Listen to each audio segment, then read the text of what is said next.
Ever wondered about the rules and regulations around working overtime while on a visa?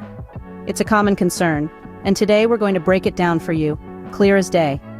First things first, if you're putting in extra hours in the job you're being sponsored for, there's no need to rush off and update your visa. There's no cap on the amount of overtime you can do.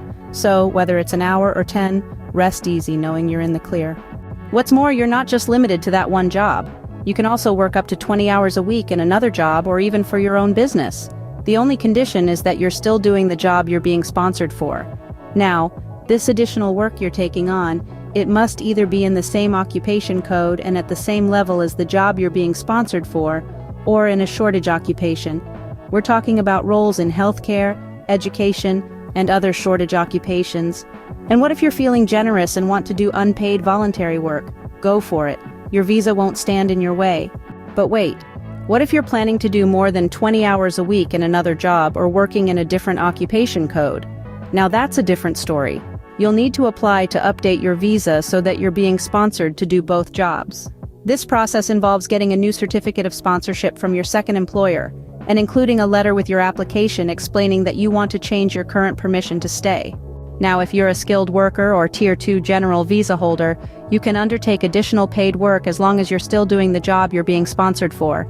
And yes, unpaid voluntary work is still on the table. However, there are some restrictions to be aware of when it comes to supplementary employment. This must either be a job on the shortage occupation list or in the same occupation code at the same level as your main job. Also, it must be for no more than 20 hours per week and conducted outside the working hours covered by your certificate of sponsorship.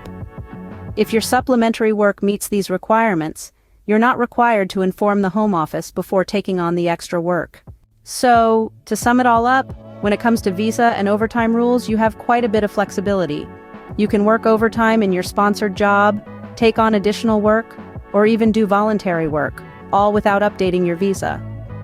Only when you're working more than 20 hours a week in another job or in a different occupation code will you need to update your visa. Remember, these rules are in place to ensure your work aligns with your visa conditions. So stay informed and work smartly within these regulations.